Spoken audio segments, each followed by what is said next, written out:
Spoštovane državljanke in državljani, Slovenke in Slovenci, vsi, ki ste danes z nami, lepo vas pozdravljam na Trgu Republike. Danes smo se zbrali ljudje, ki nam ni vseeno za Slovenijo, za našo deželo, ki nam ni vseeno za državljanke in državljane Republike Slovenije, za naše otroke in predvsem, ki nam ni vseeno za našo varnost in prihodnost. Spoštovani prijatelji, Slovenija ni več varna država. To potrjujejo mnoga ekonomska dejstva.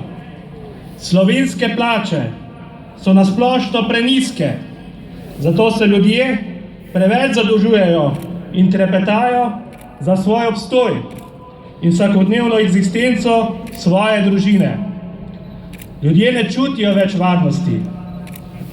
Mnogi iščejo priložnost v drugih državah.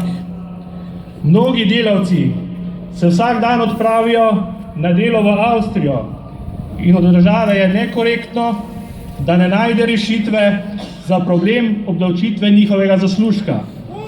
Ob tem, da so si varnost, ki jim država ni mogla nuditi, našli v tujini sami. Še manj varne se počutijo upokojenci, med katerimi je vedno več takšnih, ki niti teoretično s svojimi pokojninami ne morejo preživeti celega meseca do naslednjega nakazila. Potem je tu cela armada brezposelnih, ki nimajo perspektive za boljše življenje, ki nimajo nobene varnosti. Nato so tu mladi izobraženi ljudje, ki zaradi anarhične politike izobraževanja, ki ni usklajena s potrebami na trgu dela in neustrezne stanovanjske politike, nimajo varnih ali realnih možnosti za zaposlitev. Nimajo varnih pogojev za oblikovanje in nastanitev lastne družine. Spoštovani, Evropa in naša vlada sta nasedli umetno ustvarjeni migrantski krizi. In ko danes poročajo mediji, čez šengensko mejo med Hrvaško in Slovenijo ilegalno spustila teroriste, ki so prejšnji teden na grozovit način napadli srce Evrope, Bruselj.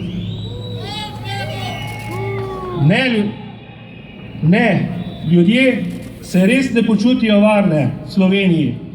Si upa trenutna vlada zagotoviti, da bo Slovenija najbolj varna država v Evropi? Ljudje se bojijo za svojo eksistenco, najprej ekonomsko in nato še fizično. Ker ni dovolj prihodkov v družbi, sta preslabo plačani policija in vojska, ki sta zadolženi za ohranjanje naše fizične varnosti. Lačen, slabo opremljen in demotiviran policist in vojak nas bosta le stežka dobro varovala. In to kljub temu, da so policisti in vojaki, policistke in vojakinje, naše hčere in sinovi, naše sestre in bratje, naši sorodniki. V medijih se je pred današnjim ljudskim zborovanjem pojavljalo vprašanje, pred čim nameravamo zaščititi Slovenijo, da govorimo o njeni obrambi. Slovenijo, vas, njene državljanke in državljane želimo zaščititi pred vlado, ki želi porazno stanje državnega proračuna in gospodarstva popraviti z novim zadolževanjem, davki in še več birokracije. Nedopustno je, da podjetja v državni lasti zdaj že po pravilu poslujejo nedonosno, na koncu pa državljani plačujemo tako plače tistih, ki bi ta podjetja morali učinkovito voditi, kot tudi minuse, ki jih ustvarjajo. Nesprejemljivo je, da se zapirajo ali pod ceno prodajajo podjetja, ki so sooblikovala našo zgodovino, našo narodno identiteto.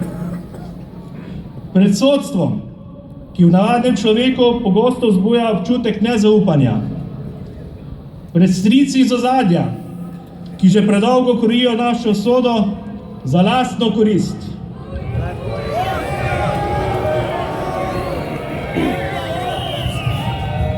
Pred državnimi inštitucijami, ki po smrti njihove mame, dva majhna otroka, brez pojasnila zadnje njujima starima staršema, češ da sta prestara, da bi jo vzgajala.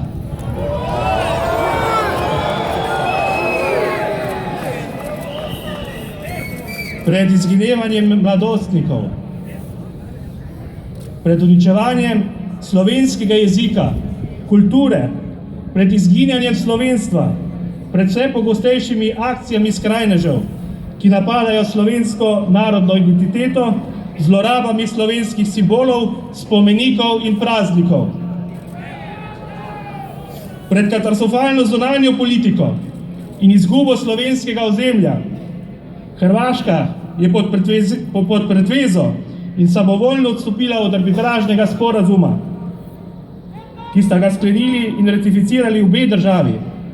Ne bomo dopustili, da si Hrvaška prisvoji ozemlje, ki je bilo zgodovinsko vedno slovensko.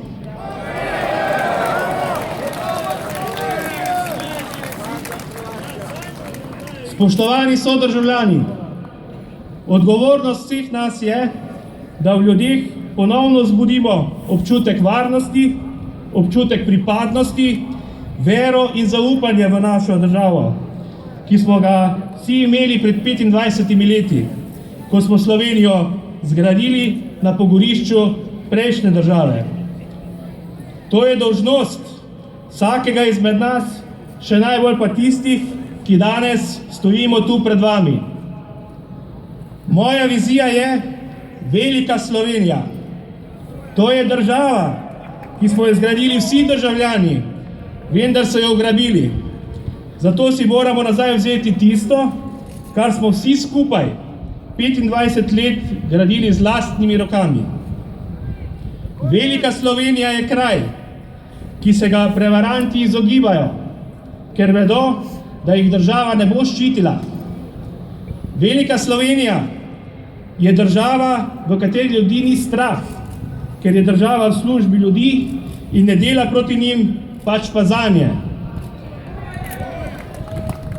Velika Slovenija so mladi, ki spoštujejo preteklo delo upokojencev in jim namesto praznih obljub omogočijo dostojno življenje.